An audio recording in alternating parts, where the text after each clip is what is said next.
Chief. Yes, and I mentioned this earlier about traffic enforcement, the Speed Sentry Device, which is given all of you a packet explaining what it is and the cost. I asked the board to authorize the purchase of it.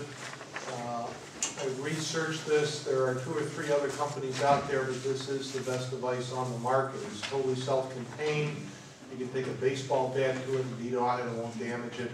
The battery is self-contained in it. It comes with 2 batteries. It can last up to 72 hours per battery. It can even last longer because it has a timer set inside in it so that you can just turn this thing on. It'll turn itself on and off at different times of the day. So you can leave it up there in any type of weather. It'll work also in a covert type of mode where not only will it'll just be off, but it'll still be tracking traffic. So you can have it on when the traffic when the cars are going through, and there'll be a flashing strobe if the vehicle's speeding to let this driver know that he's speeding, or you can turn the strobe off, or you can turn the display off completely and it'll still track all of the traffic, time, and date, and speeds for you. And comes with Bluetooth technology so that we can just go right by with a PDA, download the information, bring it back to our computer and download the information, put on an Excel spreadsheet, have it right there for us, and put it into graph form. So it's a state of the art. It's the best one on the market, and it retails at $4,800. And this is basically just to let everybody know we'll be able to, as we talk, say we can time in the problems. Well, that's what we're trying to do, is be have far greater impact in traffic enforcement and also be cost efficient. To send a car out there for 3 hours and write 1 ticket, it's not cost efficient. I mean, especially most of it's a time and a half, especially if we're operating grants. A lot of our traffic enforcement is done under state grants. State grants, in order to get more money, requires that we write more tickets. So if you're out there for 3 hours and write 1 ticket, and you're spending state money, it's going to be hard pressed for us to apply for more money and say we need more revenue because we've got more problems. So our goal is twofold. One is to be able to have high impact times. We can go out there and write more tickets so that we can qualify for more state funding down the road, which will allow us to address more issues in the town. And it's an educational tool. And it's an educational tool because you don't even have to have the computer on. You can leave it off. You can do it any streets, 55-mile-an-hour zones, residential areas. It really doesn't matter. If you turn it off and leave it up there, most people won't even recognize or even notice it's even there. Budget item, right? Is this the one you had down on Muskrat Bay a week and a half or something? No. What that is an old technology we've had for about 8 years. It's a speed board. All it does is it registers speed, and that's it.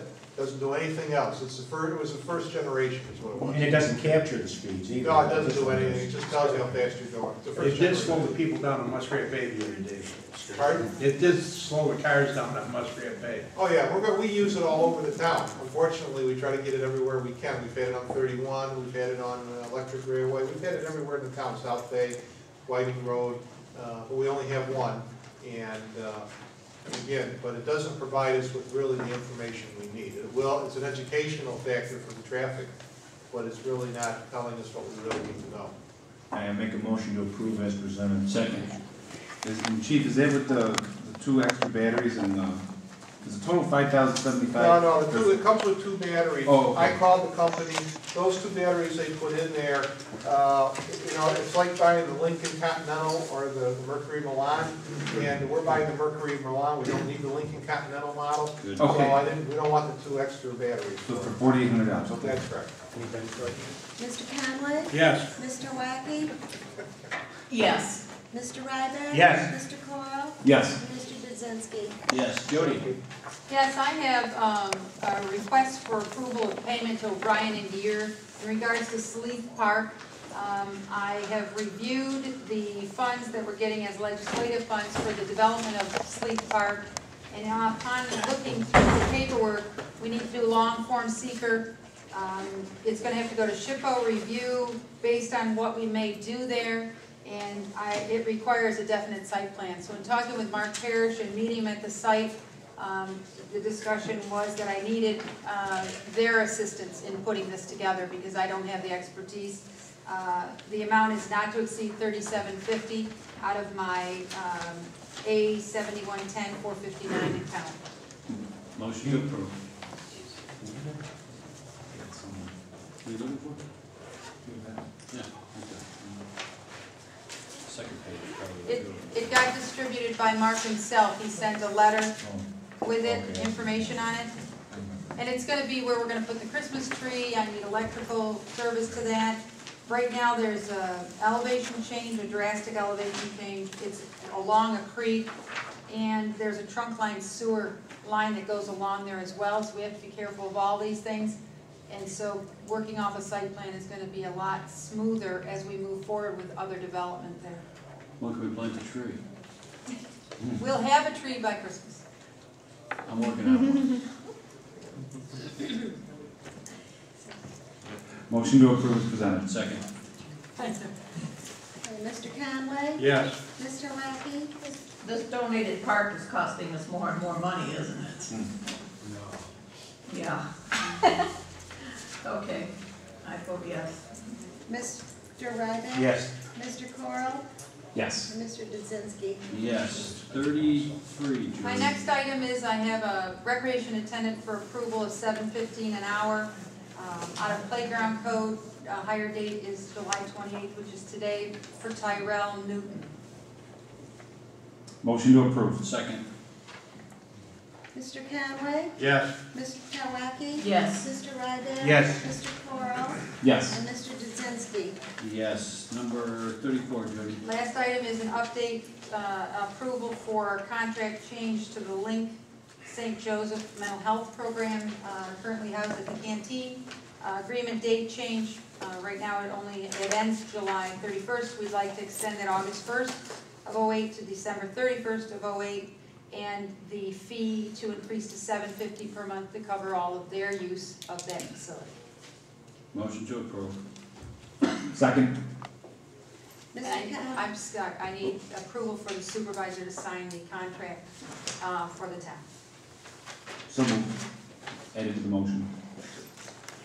Mr. Conway? Yes. Mr. Lackey? Yes. Mr. Ryback? Yes. Mr. Coral? Yes. And Mr. Dzinski? Yes, Chris.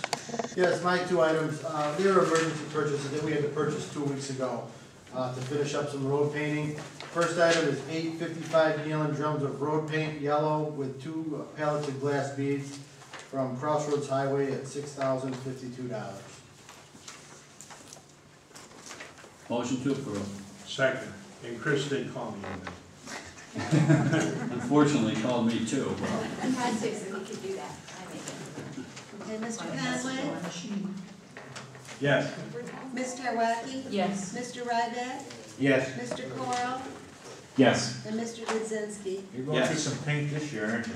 Next item is 4 55 gallons of white paint and 1 pallet of glass beads from Crossroads Highway at $3,185. That's what we get for buying on the new paint stripe or whatever it's It's called. being put down the way it should have been put down Is it? over the years, yes. Motion to approve. Second. Mr. Conway? Yes. Mr. Lackey? Yes. Mr. Ryback? Yes. Mr. Coral? Yes. And Mr. Dzinski? Yes. That's it.